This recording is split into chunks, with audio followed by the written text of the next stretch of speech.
Satyapal Singh Hardoi retired फौजी बना, अयाश बेटे और बहू को घर से कर रहा बेदखल, पुलिस प्रशासन मौन, पीड़ित परिवार दर दर न्याय के लिए भटक रहा, पिता द्वारा की जा रही अय्याशी के वीडियो व रिकॉर्डिंग। पीड़ित परिवार के पास मौजूद हरदोई जनपद का एक ऐसा मामला सामने आया है जो कि दिल दहला देने वाली घटना सामने आई है। जो कभी देश की सीमा पर देश की सुरक्षा की जिम्मेदारी रखने वाला फौजी आज वही अपने घर में तांडव मचाकर अपने बेटे और बहू, बेटी एवं घर के अन्य सदस्यों को दर दर की ठोकरें खाने पर मजबूर कर रहा है और घर से बेदखल करने का पूरा प्रयास कर रहा है। ये ताजा मामला कोतवाली शहर थाना क्षेत्र की कन्हईपुरवा के निवासी रामगोपाल वर्मा पुत्र मेडाईलाल रिटायर्ड फौजी हैं। इनकी उम्र लगभग 65 वर्ष है। इनके 4 बेटे थे, जिसमें 2 बेटों संजय कुमार व ललित कुमार की मौत हो चुकी है। दोनों बहुएं वे बच्चे घर पर हैं। रामगोपाल अपनी अय्याशी के चलते पूर्व में अपनी विधवा बहू को भी जाल में फंसाने का पूरा प्रयास किया और जब वे उनके जाल में नहीं फंसी तो उनको भी धमकी भी दे डाली कि आपको और परिवार के अन्य सदस्यों को अपने हिस्से की भूमि और घर मकान से बेदखल कर दूंगा। वही पीड़ित के पिता ने विधवा बड़ी बहू विमला देवी से अपने पुत्र विनय कुमार और अमित कुमार पर फर्जी बलात्कार का केस दर्ज कराने का भी दबाव बनाया। जब अमित की भाभी विमला देवी ने अमित की पत्नी रेखा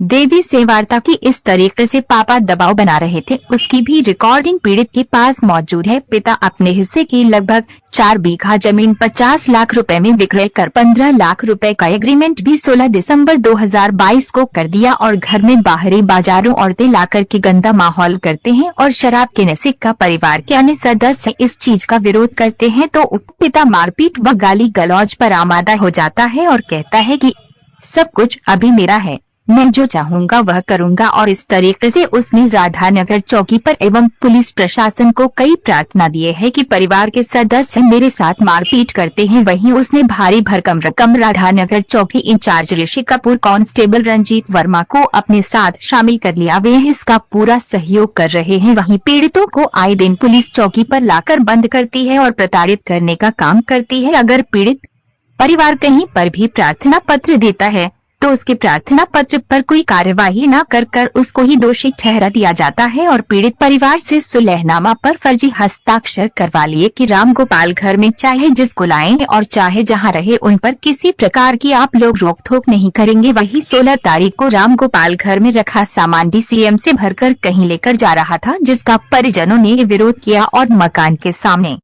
पीड़ित की बड़ी बहन जो विवाहित है अपने मकान में थी, उसने इस घटना को देखा, उसने भी इसका विरोध किया तो पिता उत्तेजित होकर अपनी पुत्री पर भी मारपीट करने लगा, जिससे उसकी कई गंभीर चोटें भी आई हैं। इस संबंध में पीड़ित परिवार कल पुलिस अधीक्षक हरदोई राजेश द्विवेदी से मिलकर न्याय की गुहार लगाई। रामगोपाल का एक बेटा पैतृक गाँव शहादत नगर थाना मझिला क्षेत्र में रहता है, वहाँ पर भी कुछ जमीन है। उस पिता ने गाँव के दबंग लोगों से भी संपर्क साधा और कहा कि गांव की भी जमीन और मकान बेचकर वहां रह रहे पुत्र अमित वर्मा और उसके बच्चों को बेदखल कर दूंगा और भीख मांगने पर मजबूर कर दूंगा। इस तरीके से आज पूरा परिवार तहस नहस की स्थिति में आ गया और पुलिस प्रशासन उसकी उम्र का हवाला देकर पीड़ितों को डरका देते हैं। वहीं पीड़ितों का कहना है कि अगर किसी प्रकार की कोई भी अनहोनी घटना घटती है तो इस संबंध में मेरे पिता का सहयोग करने वालों की जिम्मेदारी होगी। पीड़ित परिवार ने इस संबंध में कई बार प्रार्थना पत्र दिए, लेकिन उसके प्रार्थना पत्र पर कोई कार्यवाही अब तक नहीं हुई और पीड़ित परिवार के पास पिता द्वारा की जा रही